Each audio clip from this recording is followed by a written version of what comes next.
आज हमारे रोहित प्रभु नहीं दिख रहे हैं आज। कमाल प्रभु जी आए हैं प्रभु जी घर। घर पे कि यहाँ पे हाँ व्हाट्सएप? हाँ घर पे आए हैं? हाँ। अच्छा अच्छा, ठीक है, ओके, कोई बात नहीं।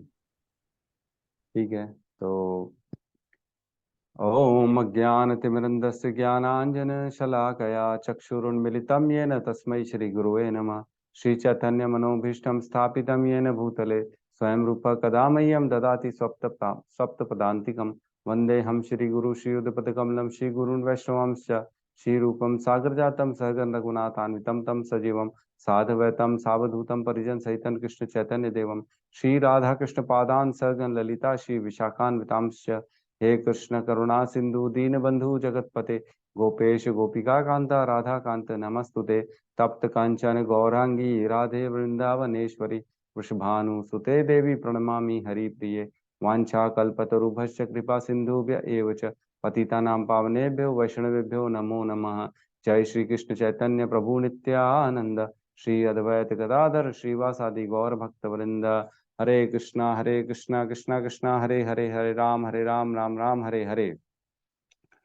नमो विष्णुपादाय कृष्ण पृष्ठाय भूतले श्रीमते भक्ति वेदांत स्वामी इति नामिने नमस्ते सरस्वती देवे गौरवाणी प्रचारिणे निर्विशेष शून्यवादी पाश्चात्य देशतारिणे।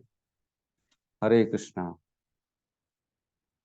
सबका स्वागत है मॉर्निंग भगवत गीता की क्लास में। कल तक हमने 9.20 पढ़ा था, जिसमें हमने पढ़ा कि किस प्रकार जो पृथक त्वेन है ना, उनकी उनकी भक्ति क्या होती है, वो किस प्रकार पूजते हैं देवी देवताओं को, है ना। जो कि 9.15 में हमने पढ़ा था, 3 तरह की भक्ति करने वाले लोग होते हैं, एकत्वेन, पृथकत्वेन और विश्वतोमुखम। एकत्वेन मतलब जो स्वयं को भगवान मानते हैं, और पृथकत्वेन जो देवी देवताओं के अंदर भगवान को मानते हैं और उनको पूजते हैं, और विश्वतोमुखम मतलब सारे विश्व में वो हर चीज को भगवान ब्रह्म ब्रह्म भगवान को मानते हैं। हर चीज भगवान है, हर चीज, है ना। उनका कोई आकार नहीं, कोई कुछ नहीं, सब कुछ भगवान ही है, हर चीज भगवान है। तो पृथक ट्वेन वाले जो होते हैं ना, वो देवी देवताओं को पकड़ते हैं, उनकी उपासना करते हैं और उनकी सेवा में लगते हैं और उनसे स्वर्ग की याचना करते हैं। ठीक है। 9.20 में हमने पढ़ा, जो वेदों का अध्ययन करते हैं तथा सोमरस का पान करते हैं, वे स्वर्ग प्राप्ति की गवेषणा करते हुए अप्रत्यक्ष रूप से मेरी पूजा करते हैं। वे पाप कर्मों से शुद्ध होकर इंद्र के पवित्र स्वर्गिक धाम में जन्म लेते हैं, जहां वे देवताओं का सा आनंद भोगते हैं। ठीक है। इसमें ये बताया गया कि वो प्रॉपर वेदों को फॉलो करते हैं। और ऐसा नहीं है कि ये लोग नास्तिक हैं, ये ऐसा नहीं है कि ये लोग पूजा नहीं कर रहे हैं, वो सब कर रहे हैं, पूजा भी कर रहे हैं, सब कर रहे हैं, लेकिन इनका विश्वास किसी देवी देवता के प्रति ज्यादा होता है। ये उनको ही सब कुछ मानते हैं और वो उन्हीं की आराधना में लगे रहते हैं। और वेदों में जो बताया गया है, वो उपवास करेंगे, वो यज्ञ करेंगे, वो तपस्याएं करेंगे, और इस प्रकार वो अपने कर्मों को सुधारते हुए स्वर्ग की प्राप्ति करते हैं। और वहां स्वर्ग की प्राप्ति करते हैं, वहां पे फिर भगवान अपना जो इंद्रदेव है उनके साथ वहां पे देवताओं का सब भोग भोगते हैं, सोमरस का पान करते हैं और आनंद लेते हैं वहां पे अपने इस सारे पुण्यों का। ठीक है। यहाँ हमने कमाया और वहां जाके खर्च किया, ऐसे ही होता है ना। बच्चों को झूला झुलाने आनंद मेला में ले जाते हैं तो क्या, पर घर से पैसा ले जाते हैं, 2-3 हज़ार रुपए लो, जाओ बढ़िया जितने झूले झूलने झूलो, खाओ पियो। हम बचपन में जाते थे ना, तो वहाँ वो मसाला पापड़ मिलता था इतना बड़ा, मैं तो बड़े शौक से खाता था उसको। और झूले झूलते थे, वो मैरी गो राउंड की 2-2 टिकटें एक साथ ले लेता था मैं, कि चलो दो उतरेंगे ही नहीं, एक के बाद एक दोनों में 2 बार घूमेंगे। तो बड़ा आनंद आता था उसमें बचपन में, अलग अलग झूलों में झूलना। तो इसी प्रकार स्वर्ग का भी है कि आप यहाँ पे कमाइए, अपना पुण्य कमाइए और वहां जाके ऐश करिए उसके साथ में, है ना। तो अब नेक्स्ट श्लोक में प्रवेश करते हैं कि इसके बाद क्या होता है। अब ये तो पहुंच गए स्वर्ग तक, अब उसके बाद क्या होता है। 21। तो सब श्लोक साथ में दोहराएंगे। ते तं भुक्त्वा स्वर्गलोकं विशालम् ते तं भुक्त्वा स्वर्गलोकं विशालम् क्षीणे पुण्ये मृत्युलोकं विशन्ति। क्षीणे पुण्ये पुण्ये मर्त्यस्य लोकं लोकं विशन्ति। विशन्ति।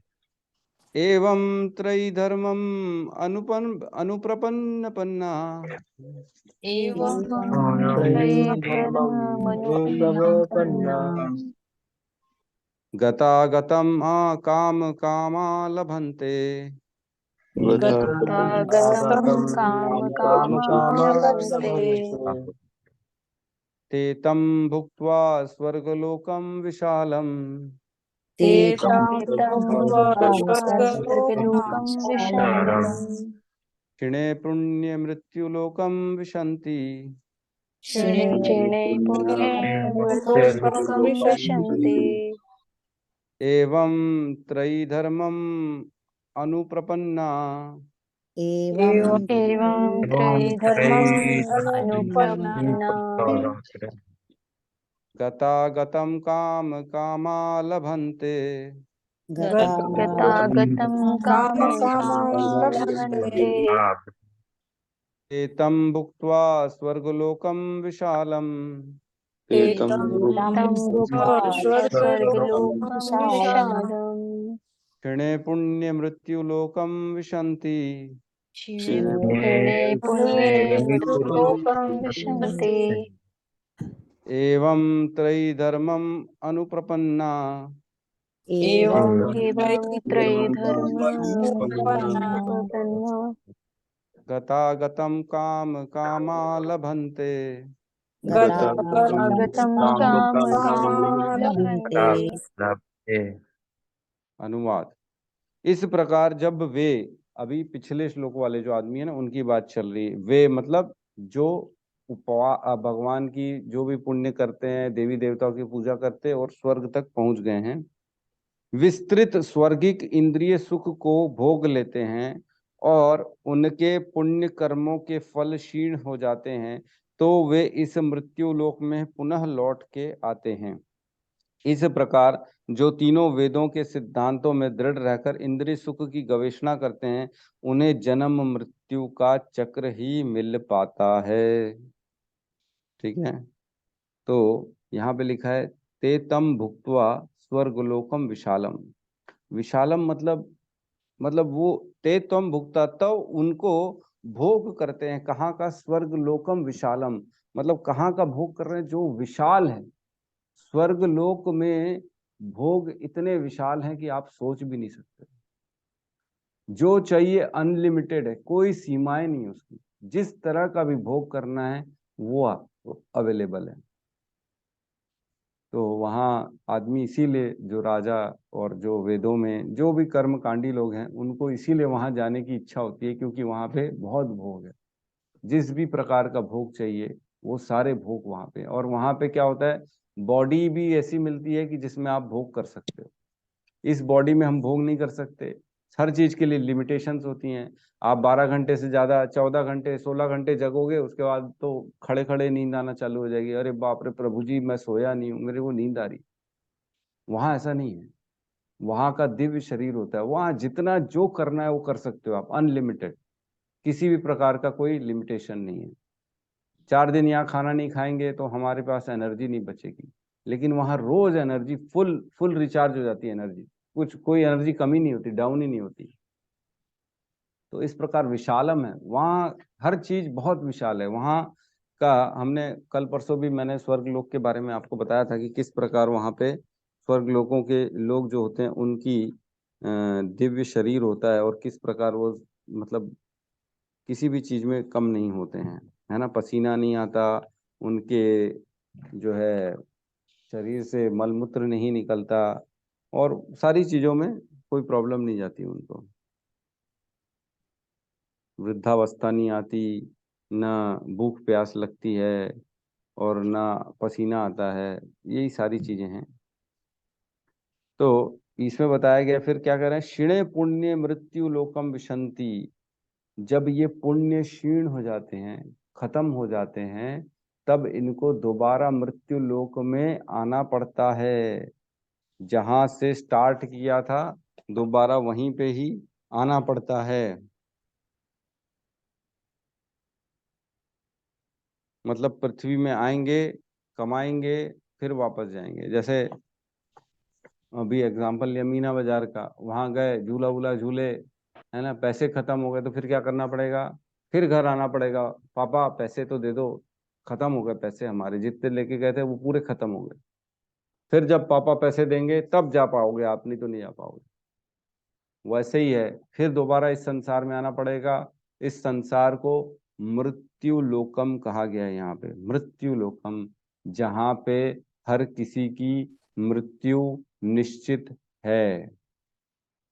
राइट, मृत्यु निश्चित है। सबसे ज्यादा निश्चित क्या है? मृत्यु। जातस ही ध्रुवो मृत्यु, ध्रुवम जन्म मृतस्य च, तस्मात् अपरिहार्य अर्थे न त्वम शोचित तुम अर्हसि। दूसरे अध्याय में भगवान ने बताया है, जातस ही ध्रुवो मृत्यु, मतलब इस संसार में सबसे निश्चित क्या है? मृत्यु। और ध्रुवम जन्म मृतस्य च, और निश्चित क्या है? जो मर गया है उसका दोबारा जन्म भी निश्चित है ना। जिसने जन्म लिया उसकी मृत्यु निश्चित है, और जो मृत्यु हो गया उसका दोबारा दूसरा जन्म भी निश्चित है। तो इसके लिए तुम क्यों परेशान हो रहे हो अर्जुन? तस्मात् का परिहार अर्थे ना तुम शोचित तुम हर्षि। इसके लिए शोक मनाने का कोई जरूरत ही नहीं। कोई आ रहा है, कोई जा रहा है, इसके लिए कभी भी शोक नहीं मनाना चाहिए। क्योंकि हमने कल भी पढ़ा, जन्म क्या है, मृत्यु क्या है।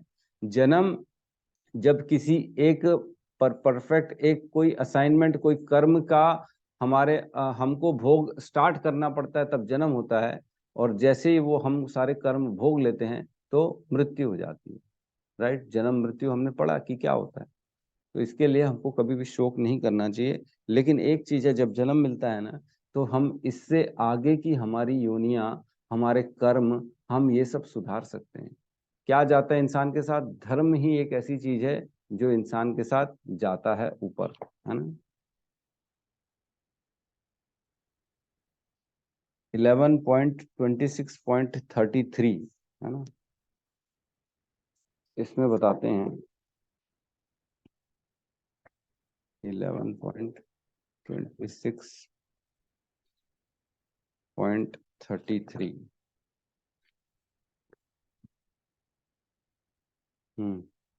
इसमें बता रहे हैं श्रीमद् भागवतम, जिस तरह समस्त प्राणियों के लिए भोजन ही जीवन है, जिस तरह मैं दुखियारों का परम आश्रय हूँ, तथा जिस तरह इस लोक से मरकर जाने वालों के लिए धर्म ही संपदा है ना, उसी तरह मेरे भक्त उन लोगों को एकमात्र आश्रय हैं जो जीवन का दुख में अवस्था में पड़ने से भयभीत हैं। तो इसमें लिखा है, जिस तरह समस्त प्राणियों के लिए भोजन ही जीवन है, जैसे भोजन ही जीवन है, भोजन के बिना हमारा जीवन खत्म हो जाएगा, वैसे ही मृत्यु के बाद धर्म ही संपत्ति है ना। मृत्यु होने के बाद जो धर्म किया गया है वही कार्य आपके साथ ऊपर जाता है। उस दिन कौन पूछ रहा था कि प्रभु जी सूक्ष्म शरीर और स्थूल शरीर क्या होता है? तो स्थूल शरीर तो ये 5 भौतिक जो है ना तत्वों से जो बनता है उनको बोलते हैं स्थूल शरीर। और जो सूक्ष्म शरीर होता है, मन, बुद्धि, अहंकार और सच्चिदानंद आत्मा, इनसे बनता है सूक्ष्म शरीर। और इस सूक्ष्म शरीर के साथ धर्म अर्थात पुण्य और पाप का कर्म साथ में जाता है, जो हमको हमेशा हमारी अगली योनियों में उसके अनुसार रिजल्ट देता रहता है, सुख और दुख मिलते रहते हैं। ठीक है, आगे आते हैं। एवं त्रयी धर्मम अनुप्रपन्ना, मतलब इन तीन गुणों जो है ना, तीन वेदों के धर्म, इन तीन वेदों के सिद्धांतों के अनुसार जो पालन करता है वो फिर दोबारा इस जो है ना इस काम में लगा रहता है। गतागतम काम कामा लभंते, गतागतम मतलब इसी गति में आना जाना आना जाना आना जाना आएगा। काम कामा अपने कामनाओं की काम पूरी करने के लिए काम करेगा, और फिर आना जाना उसका लगा रहेगा, है ना।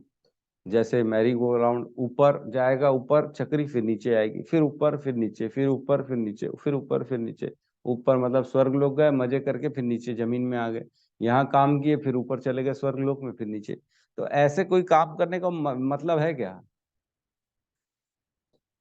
इस तरह की साइकिल में फंसने का क्या अर्थ है? कोई अर्थ है? कोई अर्थ नहीं। ठीक है, हम इसके तात्पर्य में प्रवेश करते हैं। तात्पर्य, जो स्वर्ग लोक प्राप्त करता है उसे दीर्घ जीवन तथा विषय सुख का श्रेष्ठ सुविधाएं प्राप्त होती हैं, तो भी उसे वहां सदा नहीं रहने दिया जाता। पुण्य कर्मों के फलों के शीर्ण होने पर उसे पुनः इस पृथ्वी पर भेज दिया जाता है, जैसे कि वेदांत सूत्र में इंगित किया गया है। जन्माद्यस्य यतः, जिसने पूर्ण ज्ञान प्राप्त नहीं किया या जो समस्त कारणों के कारण कृष्ण को नहीं समझता, वह जीवन के चरम लक्ष्य को प्राप्त नहीं कर पाता। वह बारंबार स्वर्ग को तथा फिर पृथ्वी लोक को आता जाता रहता है, मानो वह किसी चक्र में पर स्थित हो, जो कभी ऊपर है और कभी नीचे आता है। सारांश यह है कि वह वैकुंठ लोक न जाकर स्वर्ग तथा मृत्यु लोक के बीच जन्म मृत्यु चक्र में घूमता रहता है। अच्छा तो यह होगा कि सच्चिदानंदमय जीवन भोगने के लिए वैकुंठ की प्राप्ति की जाए, क्योंकि वहां से इस दुखमय संसार में लौटना नहीं पड़ता, है ना। भगवान बताते हैं, न तद भास्यते सूर्यो न शशांको न पावका, यद गत्वा न निवर्तन्ते तद धामम परमम ममः। 15.6 उसमें बताते हैं, वहां न सूर्य है, न चंद्रमा है, न अग्नि है, और वहां जाने के बाद इस संसार में दोबारा नहीं जन्म होता उसका, है ना। चौथे अध्याय में भी भगवान ने बताया था अर्जुन को, जन्म कर्म च मे दिव्यम एवं यो वेति तत्वतः त्वक्त्वा देहम पुनर्जन्म नेति ममेति सो अर्जुनः। जो मेरे जन्म कर्म को जान जाता है कि दिव्य है, किस प्रकार का जन्म कर्म मेरा है, उसका दोबारा जन्म नहीं होता अर्जुन इस संसार में। तो कैसे जानेंगे भगवान का जन्म कर्म दिव्य है, कैसे जानेंगे? हैं? कैसे ज्ञान होगा भगवान के जन्म कर्म के बारे में? जितना जितना श्रवण करेंगे, जितना जितना अध्ययन करेंगे, जितना जितना शरणागति करेंगे, तो क्या होगा? भगवान स्वयं बुद्धि देंगे, है ना। 10.10 में कहते हैं भगवान, तेषाम सतत युक्ता नाम भजता माम प्रीति पूर्वकम ददामी बुद्धि योगम तम येन माम उपयंति ते। जो सतत मेरी भक्ति में लगा रहता है ना, 10.10 में, जो मेरी भक्ति में प्रीति पूर्वक करता रहता है, ददामी बुद्धि योगम तम, मैं उसको क्या करता हूँ? बुद्धि देता हूँ, और बुद्धि देता हूँ, ददामी बुद्धि योगम तम माम उपयंति ते, ताकि वो मुझको प्राप्त कर सके। क्लियर है कि नहीं है? और भगवान को प्राप्त करने के लिए बहुत हमारे को ना भक्ति, शरणागति, शुद्ध भाव रखना चाहिए, श्रद्धा रखनी चाहिए भगवान के ऊपर। ठीक है, किसी का कोई प्रश्न है?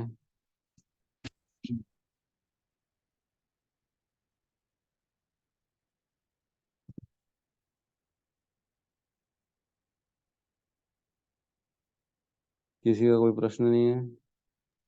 प्रभु जी, मुझे एक डाउट था। हम्म। प्रभु जी, जब उनका पुण्य खत्म हो जाता है तब जो पृथ्वी में आते हैं, तो वो इंसान की योनि में आते हैं कि किसी जानवर की योनि में आते हैं? जनरली मैंने जो सुना है वो तो यही है कि जो स्वर्ग से मनुष्य की योनि मिलती है। मनुष्य की। हाँ, मनुष्य की योनि मिलती है। और स्वर्ग से देवी देवताओं के बाद जो मनुष्य रूप में आते हैं ना, उनको पहचाना भी जा सकता है। मतलब इतना इजी नहीं है, लेकिन वो पहचाना जा सकता है कि कौन है जो स्वर्ग के बाद मनुष्य बना है। कुछ लोग नीचे से भी मनुष्य बनते हैं, जो है ना, वो अलग होते हैं, जो अपनी क्रम विकास से, जो है ना, जो योनियां जो होती है ना, 84 लाख योनियों के जो क्रमिक विकास से जो मनुष्य बनता है, और जो स्वर्ग से आके दोबारा मनुष्य बनता है, इन दोनों में भेद होता है। और ये दोनों भेद को हम पकड़ सकते हैं, लेकिन बड़ा मुश्किल है, इजी नहीं है। जैसे जो देवताओं के बाद मनुष्य बनेगा ना, वो जैसे उनका थोड़ा सा अट्रैक्शन, जो उनका रूप रंग होगा ना, वो बहुत ज्यादा सुंदर होता है, ठीक है। और उनकी आवाज बहुत सुरीली होती है, ठीक है। और वो जनरली काफी पैसे वाले घरों में होते हैं, वो जनरली निर्धन नहीं होते हैं, वो काफी पैसे वाले घर में पैदा होते हैं, क्योंकि वो उनके बहुत पुण्य रहते हैं, है ना। जो पुण्य करेगा वही स्वर्ग जाएगा, और स्वर्ग के बाद दोबारा इस संसार में आएगा, तो जो पुण्य होते हैं वो कभी वो उसी के आधार पे, पिछले जन्मों के आधार, कर्मों के आधार पे ही नेक्स्ट जीवन मिलता है कि किस प्रकार का घर मिलेगा उसको। तो उसको वैसा घर दिया जाता है क्योंकि वो पुण्यवान आदमी है, उसको अच्छा कोई घर, पैसे वाला या पुण्य आत्मा का घर मिलता है, उसको खूबसूरत मिलता है, शरीर बहुत अच्छा रहता है उसका, उसके अंदर गायन और इस तरह की अलग अलग जो है ना टैलेंट उसके अंदर होते हैं। तो ऐसे लोग स्वर्ग से आते हैं, और जो बाकी लोग होते हैं वो नीचे अपने क्रमिक विकास से पहुंचते हैं ऊपर तक। ठीक है जी प्रभु जी। प्रभु जी। हरे कृष्ण प्रभु जी, दंडवत प्रणाम। जी माता जी, हरे कृष्णा। प्रभु जी, जैसे हम लोग तो स्वर्ग में तो नहीं जाएंगे, क्रम की इंसान से भगवत गीता करे तो इंसान मनुष्य तो योनि मिल ही जाएगी। तो मैं बोलती हूँ जैसे कि अभी जो उनकी जिनकी योनियां एक ही बार तो मनुष्य की योनि मिलती है, हमारे कर्मों के हिसाब से बार बार एक बार गिर गए तो गिर गए, डर है नीचे चले जाते हैं। तो प्रभु जी जो नीचे नीचे जाते हैं तो उनको मतलब उनका तो कोई पाप पुण्य का मतलब ही नहीं रहता है, जैसे उनको तो कोई करना है ही नहीं, पाप पुण्य जानवर हैं। तो फिर उनको इतना मतलब कब तक ऐसा ही भटकना पड़ता है, आखिरी उनकी कब होती है? देखो, अपनी बात हुई कि 84 लाख योनियां जो होती है ना, उसमें उनको दोबारा डाल दिया जाता है। जैसे जो कर्म करता है ना मनुष्य योनि में, जी सपोज प्रभु। करो किसी ने एक बहुत गंदे कर्म किए, मर्डर भी कर दिया, रेप भी कर दिया, सब गंदे गंदे काम कर दिए, उसको 84 लाख जो पूरी एक ऐसे सीक्वेंस बनी हुई है ना, पहले जलचर, फिर उसके बाद वो हवा में उड़ने वाले, फिर उसके बाद जमीन में रेंगने वाले, फिर उसके बाद जो होता है ना पेड़ पक्षी, पेड़ पौधे, उसके बाद जो है ना चार पैर वाले पक्षी, जानवर, ये एक सीक्वेंस होता है। ठीक है, पहले यही बनना पड़ेगा, फिर ये, फिर ये, फिर ये, फिर ये, ऐसा। और इसमें भी सारे, जैसे जलचर 9 लाख हैं, और हवा में उड़ने वाले 10 लाख हैं, कीट पतंग 11 लाख हैं, और 20 लाख पेड़ पौधे हैं, 30 लाख जो है ना चार पैर वाले हैं। ये सारे के सारे क्रम में है ना, पहले ये आएगा, फिर दूसरा, फिर तीसरा, फिर चौथा, फिर पांचवा। तो आपके कर्मों के आधार पर आपको या तो एकदम शुरुआत में डाल दिया जाएगा कि एकदम बेकार आदमी यार, इसने बहुत गंदे कर्म किए, इसको जीरो से शुरुआत करो, है ना, जी इसको सबसे पहले वाले में डाल दो। तो सबसे पहले मछली, जो जलचर है ना, 9 लाख जलचर बनने पड़ेंगे, हर योनि को 9 लाख योनियों को एक एक एक एक एक एक करके जीवन उसमें जीना पड़ेगा।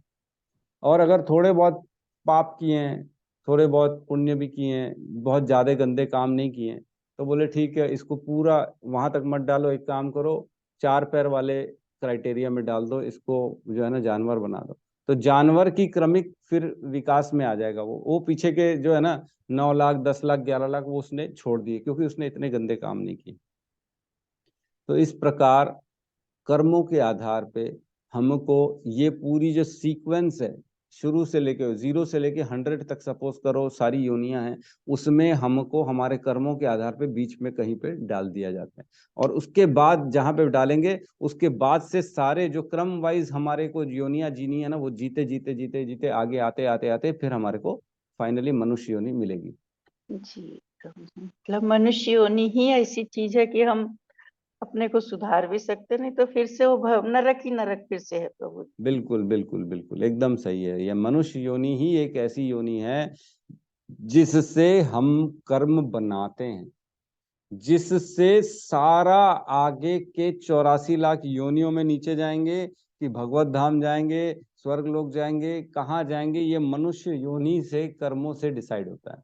और एक मनुष्य योनि के कर्म से मतलब लाखों जन्मों तक आपको भटकना पड़ सकता है एक जन्म के कारण। एक जन्म में इतने गंदे काम किए कि उसको लाखों जन्म मिल गया, वो कभी मछली बन गया, कभी केकड़ा बन गया, कभी मेंढक बन गया, कभी कछुआ बन गया, अलग अलग अलग अलग अलग अलग सारी योनियां जिएगा, क्योंकि एक मनुष्य योनि में उसने बहुत गंदे काम किए। उसको प्रभु जी दूर कर देते हैं, भगवान बोलते हैं इसको फेंको, दूर फेंको, नहीं चाहिए ये हमारे को, मनुष्य नहीं बनना चाहिए। फिर जब लाखों करोड़ों साल तक वो भटकता रहता है अलग अलग योनियों में, तब भगवान को थोड़ा सा दया आता है, चल ठीक है, मेरा ही अंश है ना। जैसे बाप से लड़का, उसका बेटा लड़ के चला जाता है ना, तो शुरू में तो क्रोध रहता है बाप को कि नहीं ये बेकार है आदमी, इसको मैं देखना नहीं चाहूंगा, मेरी आंखों से दूर कर दो। जब महीना भर हो जाएगा तब बाप को लगेगा यार आखिर तो मेरा बेटा है, देखूं तो सही कर क्या रहा है, उसको बुला लेता हूँ, एक बार तो चांस देता हूँ, क्षमा कर देता हूँ। तो वैसे ही भगवान जब बहुत समय बीत जाता है तब एक बार कृपा करके बोलते हैं, चलो ठीक है कोई बात नहीं, मेरा अंश है, इसको एक और बार मानव शरीर दे दो, फिर देखते हैं क्या करता है ये। ऐसा। जी प्रभु जी, धन्यवाद प्रभु। मतलब प्रभु जी बगैर भक्ति के तो हम कितनी भी योनियां भटक, 84 कितनी बार भी जन्म लिए मनुष्य का, 84 या लाख योनि भटक के, लेकिन भगवत धाम तो जा ही नहीं सकेंगे। नहीं जा सकते, बगैर भगवान के नाम के हम कुछ नहीं कर सकते। जी पुण्य कमाएंगे स्वर्ग जाएंगे, फिर नीचे आ जाएंगे। क्षीणे पुण्य मृत्यु लोकम वृषंति, दोबारा आना पड़ेगा इस संसार में। ये सबसे भयानक तो मनुष्य योनि है प्रभु जी। हम समझते ही नहीं है, कर ही नहीं पाते कुछ। भगवान का, भगवान ने दिया तो फिर वो अपने आप अपने को यहीं पर ही रगड़ते रहते हैं हम लोग। धन्यवाद प्रभु जी, धन्यवाद प्रणाम। ठीक है। तो यहाँ पे ना एक महाराज ययाति का वर्णन आता है ना। ययाति वो एक महाराज थे जिसने अपने पुत्र से जवानी ले ली थी। ठीक है। ययाति महाराज वो थे जिसने शादी की थी शुक्राचार्य की पुत्री से। ठीक है। उनके बारे में वर्णन आता है। महाराज ययाति ने अपने पुण्यों के द्वारा 100 योजन अर्थात 1200 किलोमीटर विस्तृत और 1000 दरवाजों से युक्त इंद्र की पुरी में 1000 वर्षों तक निवास किया। उन्होंने पुण्य किए थे तो उनको इतना बड़ा स्वर्ग का एरिया मिल गया था। उसके बाद उन्होंने उससे भी ऊंचे प्रजापति के लोक में 1000 वर्षों तक निवास किया। वह देवाधिदेव ब्रह्मा जी का लोक था, है ना। वहां वे विभिन्न भिन्न स्थानों में विहार करते हुए संपूर्ण देवताओं से सम्मानित होकर रहे। इस प्रकार वे नंदनवन में इच्छानुसार रूप धारण करके अप्सराओं के साथ विहार करते हुए 10 लाख वर्षों तक रहे। वहां उन्हें पवित्र गंध और मनोहर रूप वाले वृक्ष देखने को मिले जो फूलों से लदे हुए थे। वहां रहकर वे देवलोक के सुखों में अत्यधिक आसक्त हो गए। फिर बहुत अधिक समय बीत जाने पर तथा उनके पुण्य क्षीण हो जाने पर वे नंदनवन से नीचे गिर पड़े। तो यहाँ पे समझना यह है कि चाहे कितने ही पुण्य कर लो आप, चाहे कितने ही ऊपर लोकों में चले जाओ, लेकिन फिर आपको दोबारा जब पुण्य खत्म हो जाते हैं तो इस संसार में नीचे आना पड़ता है ना। तो दोबारा नीचे आके फिर उनको दोबारा मेहनत करनी पड़ेगी। और यहाँ कहते हैं यह समझने की बात है कि अपने किए हुए सत्कर्मों का जो फल होता है वही स्वर्ग में भोगा जाता है। वहां कोई नया कर्म नहीं किया जाता है। ठीक है। अपना पुण्य रूप मूल धन गंवाने से ही वहां के भोग प्राप्त होते हैं। फिर कर्मों का भोग समाप्त होने पर एक दिन वहां से पतन हो ही जाता है। जिसका मन सुख भोग में लगा हुआ है उसको सहसा पतन अत्यंत दुखदाई होता है। जिसका मन वहां मजे कर रहा है, लगा हुआ है खाली भोग भोगने में, उसका जब उसका समय आता है तो वो बहुत ही बेचारा डिप्रेशन में आ जाता है, वो बहुत दुखी हो जाता है कि मेरे को यहाँ से जाना पड़ेगा। ठीक है। यहाँ पे लिखा है एक और चीज, उन लोगों के पुण्य क्षीण होने पर वे स्वर्ग से पृथ्वी पर आते हैं। यह समझने की बात है जिस समय वे स्वर्ग से पृथ्वी पर आते हैं उस समय वे अपने शुभ कर्मों के संस्कार से युक्त होने के कारण मनुष्य योनि में ही जन्म पाते हैं। ठीक है। गौतम प्रभु सुनाई दे रहा है आपको? जी प्रभु जी। है ना। उनको मनुष्य योनि में ही जन्म मिलता है। क्लियर है। स्वर्ग के बाद उसको मनुष्य ही मिलेगा। परंतु यदि वे मानव योनि में अपने कर्तव्य को न समझे तो उससे भी नीचे योनि में अथवा नरक में चले जाते हैं। है ना। अगर एक बार मनुष्य शरीर मिला, उसमें अगर उन्होंने नहीं समझा अपने कर्तव्यों को, फिर गलत ढंग से भोग भोगने में लग गए तो वो नीचे की योनियों में चले जाएंगे। इस प्रकार हमें समझना है कि यह आवश्यक नहीं है कि वे स्वर्ग से गिरकर जिस समय मनुष्य योनि में जन्म लेते हैं उस समय वे पुनः स्वर्ग की ओर जाएंगे कि नहीं जाएंगे। वे नरक में भी जा सकते हैं। मतलब पुण्य किया, स्वर्ग गए, स्वर्ग से दोबारा मनुष्य योनि में आए, फिर पता नहीं पुण्य करेंगे कि नहीं करेंगे, अगर कुछ गड़बड़ कर दिए तो फिर नीचे की योनियों में चले जाएंगे, नरक लोक में चले जाएंगे, या जानवर 84 लाख की योनियों में फंस जाएंगे हम। तो ये कह नहीं सकते हैं कि पुण्य दोबारा हो पाएगा कि नहीं हमसे, राइट? क्योंकि किसका संग मिलेगा, किसके साथ उठना बैठना होगा, कौन हमारे को फिर जो है ना उसमें फंसा रहेगा।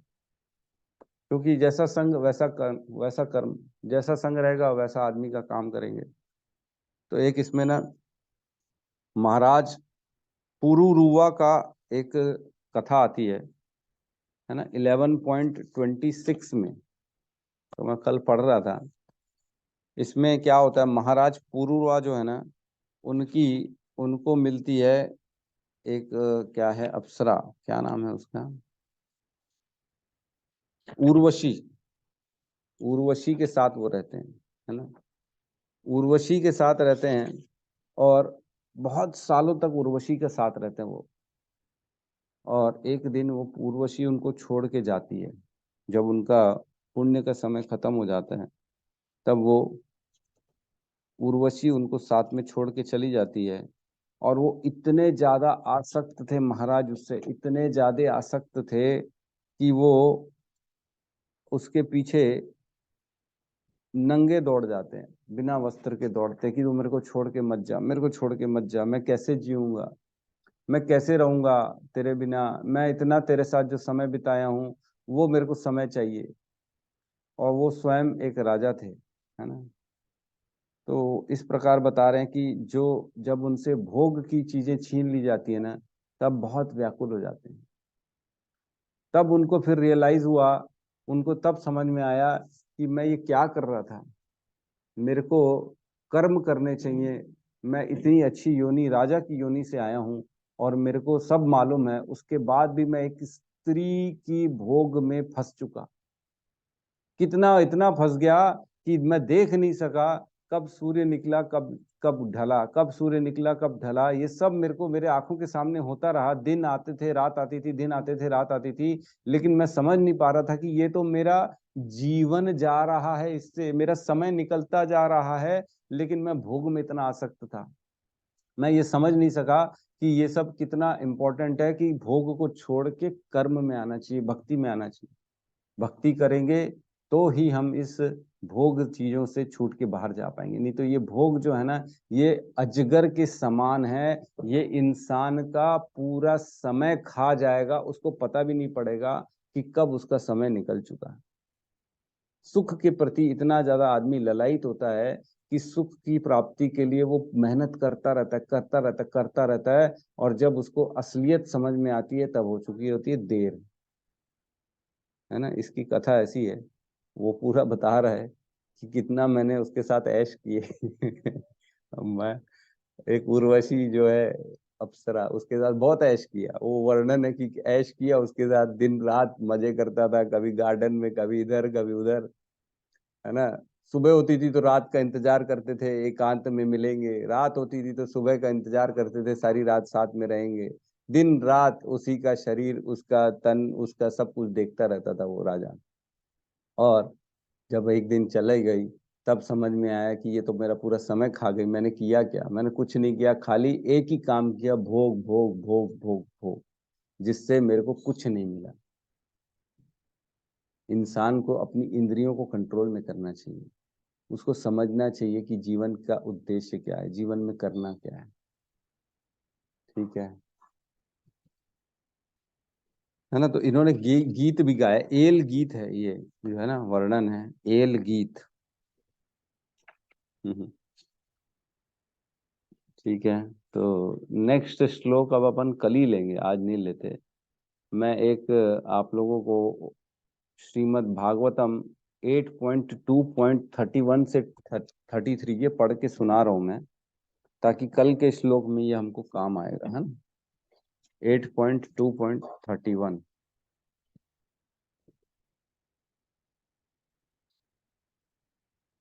ये जो है ना गजेंद्र की कथा चल रही है यहाँ पे। अगले कल के श्लोक के लिए जो है ना, अब समय है तो यही कर लेते हैं, श्लोक तो नहीं लेंगे अपन क्योंकि इतना समय नहीं है। 8.2.31, 32, 33 ये पढ़ रहा हूं मैं, है ना।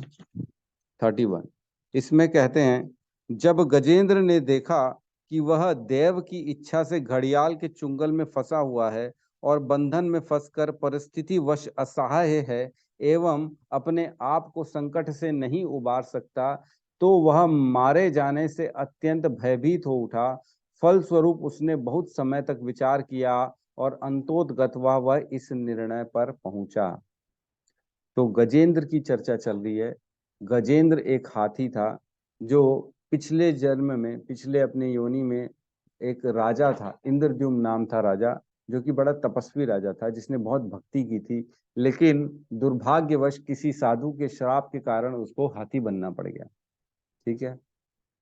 एक साधु था, वहां से गुजर रहा था, और क्योंकि ये अपनी तपस्या पूजा में लगा हुआ था एकांत चित्त में, तो जब साधु उसके सामने खड़ा हुआ तो साधु को बड़ा गुस्सा आया कि ये मेरे को प्रणाम भी नहीं कर रहा है। तब इसको श्राप दिया, तू इस तरह खड़ा है हाथी के समान, हिलता डुलता नहीं है, तू जा हाथी बन जा अगले जन्म में।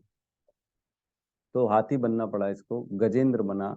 और गजेंद्र बन के, ये बहुत बड़ा विशाल हाथी था जो कि अपने पत्नियों के साथ, बच्चों के साथ और अपने घर वालों के साथ घूमने निकला था। और वो एक तालाब, सरोवर में जाता है, वहां पे पानी देख के उसको बड़ा अच्छा लगता है, उनके साथ खेलता है, वो अपने बच्चों के साथ, छोटे छोटे बच्चों के साथ उनके ऊपर पानी उठा उठा के फेंकता है। ये लोग सब मजे करते हैं। लेकिन इतने में जब वो बड़ा विशाल हाथी था, पूरा सरोवर का पानी हिलने लगा, तो उसमें एक मगरमच्छ बैठा था। मगरमच्छ को बहुत डिस्टरबेंस हुआ, तो मगरमच्छ जाके इस गजेंद्र हाथी का पैर पकड़ लेता है, जोरदार, छोड़ता नहीं है उसको, खींचता है और पानी के अंदर खींचता है। और कहते हैं 1000 सालों तक इन दोनों का युद्ध चला आपस में, गजेंद्र का और उस ग्रह का, है ना। 1000 सालों तक गजेंद्र ने अपने आप को बचाने की कोशिश की, लेकिन पानी में थे इसलिए बचा नहीं सका, जबकि गजेंद्र बहुत शक्तिशाली हाथी था। यही अगर ये लोग पृथ्वी पर रहते तो गजेंद्र को शायद कुछ भी नहीं होता, क्योंकि पानी में मगरमच्छ की शक्ति बढ़ जाती है, इसलिए गजेंद्र कमजोर पड़ गया और इनका युद्ध चला। और जब 1000 सालों के बाद वो समझ गया कि मैं इससे बच नहीं पा रहा हूँ गजेंद्र, तो फिर भगवान के बारे में वो सोचता है। और वो ये भी देखता है कि मेरी पत्नियां, मेरे बच्चे, मेरे दोस्त, मेरे यार, कोई बचा नहीं सकता मेरे को इससे, कोई आ नहीं रहा मेरे पास, वो सब बाहर ही खड़े हुए हैं और तमाशा देख रहे हैं। तो ये जीवन की सच्चाई है कि जो जीवन में आदमी लगा हुआ है, ये मगरमच्छ क्या है, ये कलयुग है। और ये जो पानी है ना, ये माया है। इस माया में कलयुग के द्वारा नेगेटिव चीजों से हम खींचे जा रहे हैं, है ना। लेकिन हमको कोई बचा नहीं सकता इसमें, कोई, अपने परिजन, अपने दोस्त यार, घर वाले, कोई नहीं बचा सकता इसमें डूबने से। सिर्फ और एक कौन कौन बचा सकता है, केवल भगवान की भक्ति। वही इसको समझ में आया, अंतोतगत्वा वो इस निर्णय पर पहुंचा। नेक्स्ट श्लोक में कहते हैं, जब मेरे मित्र तथा अन्य संबंधी हाथी मुझे इस संकट से नहीं उबार सके, तो मेरी पत्नियों का तो कहना ही क्या, वे कुछ नहीं कर सकती। यह विधाता की इच्छा थी कि इस घड़ियाल ने मुझ पर आक्रमण किया, अतः मैं उन पूर्ण पुरुषोत्तम भगवान की शरण में जाता हूँ, जो हर एक को, यहाँ तक कि महापुरुषों को भी सदैव आश्रय प्रदान करते हैं। फिर वो क्या करता है, भगवान का आश्रय ग्रहण करता है। फिर 33 नंबर श्लोक में कहते हैं, पूर्ण पुरुषोत्तम भगवान निश्चय ही हर एक को ज्ञात नहीं है, किंतु वे अत्यंत शक्तिशाली तथा प्रभावशाली हैं। अतएव यद्यपि सनातन काल रूपी सर्प भयावह वेग से निरंतर हर किसी का पीछा कर रहा है। कौन पीछा कर रहा है, एक सांप है जो कि काल है, काल रूपी सर्प भयावह वेग से, मतलब बहुत तेजी से हर किसी का पीछा कर रहा है। मतलब काल, मृत्यु, समय निकलता जा रहा है, बहुत स्पीड से निकलता जा रहा है, किसी को समझ में नहीं आ रहा है और उसे निगलने को उद्यत है। तथापि जो इस सर्प से भयभीत होकर श्री भगवान की शरण में जाता है, तो श्री भगवान उसे संरक्षण प्रदान करते हैं, क्योंकि श्री भगवान के भय से मृत्यु भी भाग जाती है। अतः मैं उनकी शरण ग्रहण करता हूँ जो महान एवं शक्तिशाली परम सत्ता है और हर एक के वास्तविक आश्रय हैं। तो इस प्रकार गजेंद्र जो है ना, कोशिश कर करके उसको समझ में आ जाता है कि उसको अपनी पूर्व जन्म की सारी याद आ जाती कि मैं एक राजा था, इंद्रद्युम्न था, मैं भगवान की पूजा करता था और भगवान को मैं बहुत जो है ना तपस्या में लगा हुआ था, लेकिन मेरे को श्राप के कारण हाथी बनना पड़ गया। ये सब उसको याद आ जाता है। फिर वो सारी भगवान की स्तुतियां करता है, वो भगवान की पूजा करता है और फाइनली वो एक कमल का फूल उठा के भगवान के चरणों में अर्पण करता है। वो सोचो, एक पैर में मगरमच्छ खींच रहा है, पूरा शक्तिहीन हो चुका है गजेंद्र, मृत्यु दिख गई उसको सामने कि अब मैं नहीं बच सकता हूं। उस समय वो भगवान को पुष्प अर्पित कर रहा है और उस समय भगवान की स्तुति कर रहा है ना। अंत काले च मामे विस्मरण मुक्त्वा कलेवरम यह प्रयासी स मद्भावम याति नस्ति अन्न संशय। 8वें अध्याय में बोलते हैं भगवान भगवत गीता में कि अंत काल में जो मेरा स्मरण करता है, निश्चित इसमें कोई संशय नहीं है कि वो मेरे पास आता है, वो मेरे पास ही आएगा और कहीं नहीं जाएगा।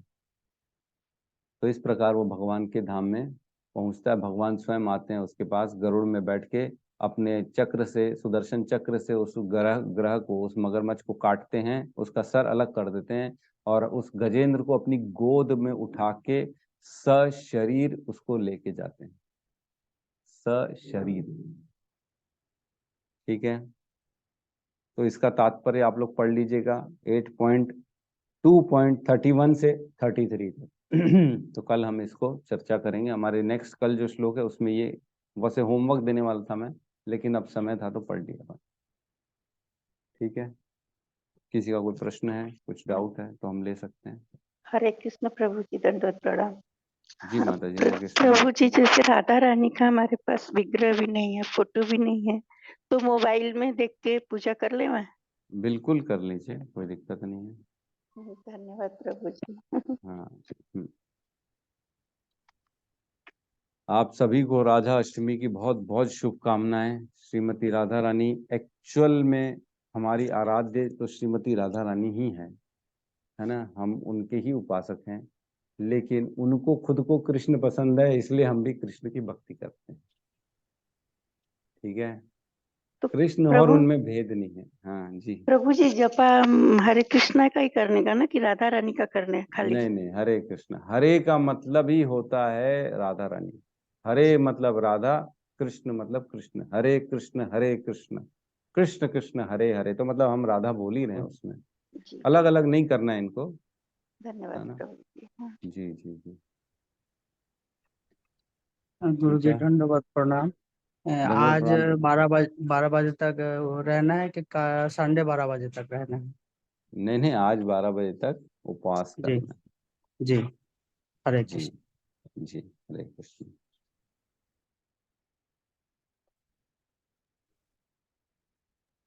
प्रभु जी, टेक्स्ट में कुछ मैसेज है? क्या मैसेज है, पढ़िए।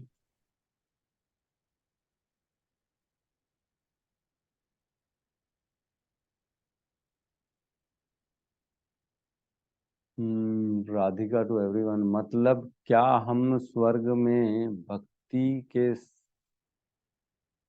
कर सकते हैं? थोड़ा सा फिर से बताइए प्रभु जी, क्लियर नहीं हुआ अच्छे से। आज वाला श्लोक की एक्सप्लेनेशन में आपने बताया कि स्वर्ग में हम सिर्फ भोगते हैं, कर्म नहीं कर सकते। हाँ, तो कर्म नहीं कर सकते, वहां सिर्फ भोग भोगने जाते हैं। लेकिन एक कंडीशन है, जब आप स्वर्ग में भक्ति कर सकते हो। ठीक है, एक कौन सी कंडीशन है वो भक्ति कर सकते हो? वो ये कंडीशन है कि जब आप इस योनि में, मनुष्य योनि में भक्ति करते हो और आपकी भक्ति में अभिलाषा रहती है कि मेरे को स्वर्ग प्राप्त हो जाए, है ना। जब कृष्ण की भक्ति करते हो और उस भक्ति में कहीं थोड़ा सा आपके अंदर एक छोटा सा अंश बचा हुआ है कि मैं स्वर्ग भी देख लूं, तब आपको स्वर्ग भेजा जाता है कि आप स्वर्ग भी देख लो। और जब आप स्वर्ग जाते हो तब आपको स्वर्ग में भोग भोगने की इच्छा नहीं होती, क्योंकि आप भगवान की भक्ति करके वहां पहुंचे। और जो वहां पे अपने सत्कर्म से, पुण्यों से, अच्छे कर्मों से, वेद अध्ययन से यज्ञों से पुण्य कमा कर पहुंचते हैं स्वर्ग में, वो सिर्फ भोग ही भोगते हैं वहां पे, है ना। उनको भक्ति नहीं मिल सकती वहां पे, वो दोबारा नीचे आना पड़ेगा, उनको मनुष्य योनि में दोबारा जन्म लेना ही पड़ेगा। ठीक है, क्लियर है माता जी? ठीक है। एक ना जीव गोस्वामी बताते हैं हरे का अर्थ क्या है ना। सर्वचेतो हरे कृष्णस्तस्य चिंतम हर तस्यो वेद तदधि सार विस्तारेता राधा हरा मतः। मतलब जो श्रीमती राधा रानी कृष्ण के चित्त को हर लेती है, उनको विधि से यहाँ पर हरा हरा कहा गया है। जो कृष्ण का चित्त हर लेती हैं उनको ही हरे से हम संबोधन करते हैं। हरे कृष्ण मतलब जिसने कृष्ण का चित्त चोरी कर लिया है, राधा रानी। ठीक है, तो ये मत डाउट रखिए कि हरे का मतलब राधा नहीं होता, हरे का मतलब राधा ही होता है। और जब कृष्ण के साथ जुड़ती हैं तब वो राधा हो जाती है उसका मतलब, और जब राम के साथ जुड़ती हैं तब सीता हो जाता है उसका मतलब। ठीक है, क्लियर है मेरे ख्याल से सबको। तो यहाँ पे क्लास को आज हम जी श्लोक नंबर क्या है? नहीं, इसका श्लोक नंबर नहीं है, मैं आपको फोटो खींच के भेज दूंगा, आप ढूंढ लीजिएगा वेदाभ्यास में कहाँ पे क्या है।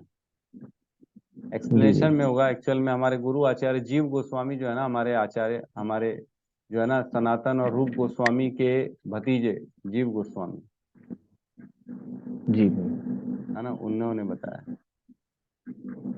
ठीक है, तो यहाँ पे क्लोज करते हैं क्लास को, सब मिलके हरे कृष्ण महामंत्र का जाप कर लेते हैं। हरे कृष्णा हरे कृष्णा हरे कृष्ण कृष्ण कृष्ण हरे हरे हरे हरे हरे राम हरे हरे राम राम राम राम राम हरे हरे। हरे सभी भक्त वृंद की भक्त जय। वृंद की जय। जगत गुरु शील प्रभुपाद की जय। निताय गौर निताई गौर प्रेमानंदे। प्रेमानंदे। हरि हरि हरि हरि बोल। बोल। हरि बोल।